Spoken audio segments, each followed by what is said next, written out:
नमस्कार। आज हम एक बहुत ही प्रभावशाली किताब की थोड़ी गहराई में उतर रहे हैं। नेपोलियन हिल की सोचिए और अमीर बनिए।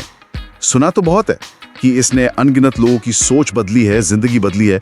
मतलब इसे सिर्फ किताब कहना वो शायद काफी नहीं है। हाँ बिल्कुल, इसे आप एक तरह का माइंडसेट ऑपरेटिंग सिस्टम कह सकती हैं।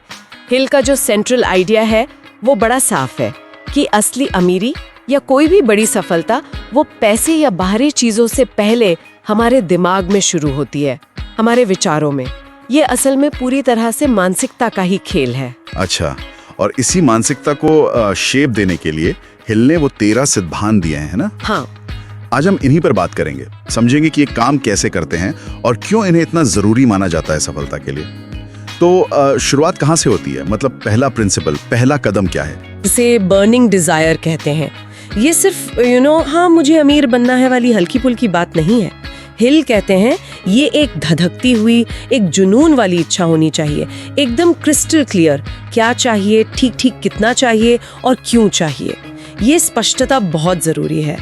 पहला ईंधन यही है, और ये इच्छा इतनी इतनी प्रबल होनी चाहिए कि वो आपके हर एक्शन में दिखे। तीव्र इच्छा।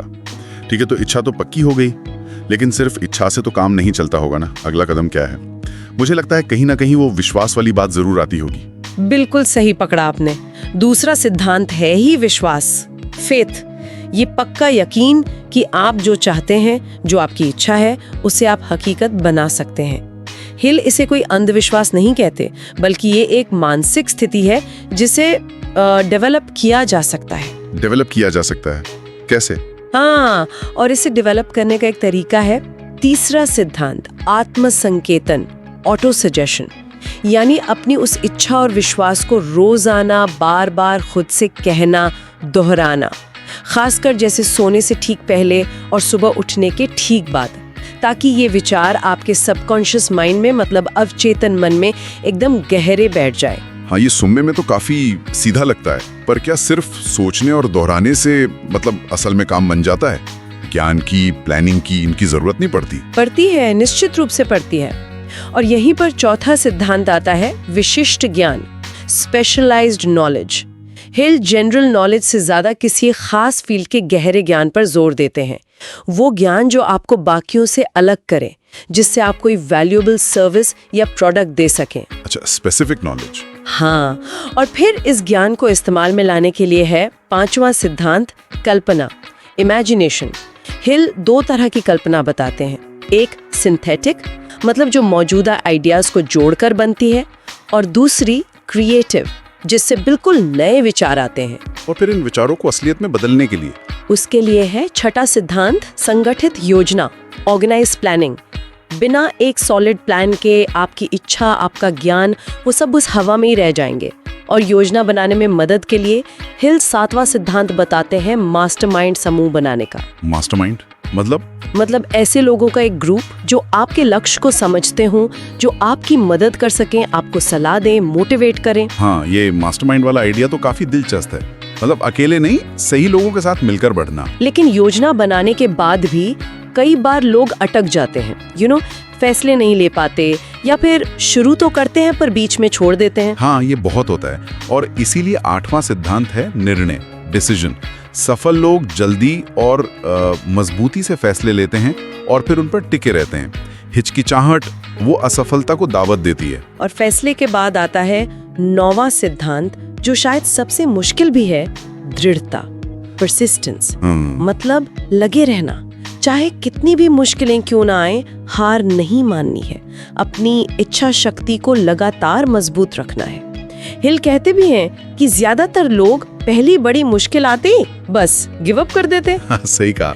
ये दृढ़ता बनाए रखना ही शायद असली इम्तिहान है। अच्छा, इसमें वो अवचेतन मन, सबकॉन्शियस माइंड, उसकी शक्ति का भी कोई जिक्र है? हाँ बिल्कुल, 10वां सिद्धांत इसी पर है, अवचेतन मन की शक्ति, power of the subconscious mind.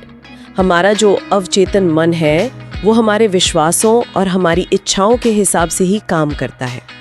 Auto suggestion इसी को प्रोग्राम करने का एक तरीका है। फिर 11वां सिद्धांत है मस्तिष्क, द ब्रेन। जिसे हिल एक तरह का ब्रॉडकास्टिंग और रिसीविंग स्टेशन मानते हैं विचारों के लिए। ब्रॉडकास्टिंग और रिसीविंग स्टेशन। हाँ, और 12वां है छठी इंद्री, द सिक्स्थ सेंस। इसे आप इंट्यूशन कह सकती हैं या क्रिएटिव इमेजिनेशन से जुड़ा हुआ मान सकती हैं। ये अनुभव और प्रयोग से विकसित होती है। ओके, तो ये 12 सिद्धांत हो गए। इच्छा, विश्वास, ऑटो सजेशन, ज्ञान, कल्पना, योजना, मास्टरमाइंड, निर्णय, दृढ़ता, अवचेतन मन, मस्तिष्क, छठी इंद्री। और अंत में वो कौन सी एक चीज है जो इन सब पर पानी फेर सकती है, जो सबसे बड़ी रुकावट है? वो है 13वां और आखिरी सिद्धांत, 6 बुनियादी डर, द 6 घोस्ट्स ऑफ फियर। हिल का मानना है कि डर, फियर, वो हमारी तरक्की में सबसे बड़ा रोड़ा है। और उन्होंने 6 खास तरह के डर बताए हैं।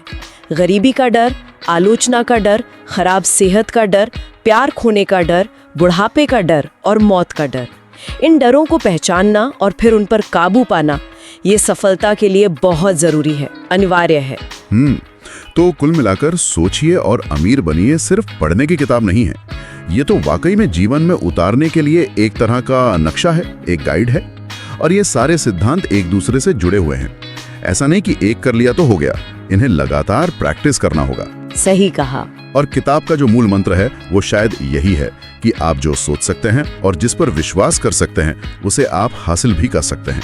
अपनी सोच की सीमाओं को तोड़ना, बड़ा सोचना, बड़े लक्ष्य रखना, यहीं से शुरुआत होती है। तो इन 13 सिद्धांतों को समझने के बाद एक सवाल शायद सोचने लायक है। हिल ने जिन 6 डरों का जिक्र किया, उनमें से वो कौन सा एक डर हो सकता है जो किसी की भी व्यक्तिगत तरक्की में सबसे ज्यादा बाधा डाल रहा हो, और उस डर का सामना करने के लिए, उसे कमजोर करने के लिए आज अभी सबसे पहला छोटा सा कदम क्या उठाया जा सकता है? ये सोचने वाली बात है।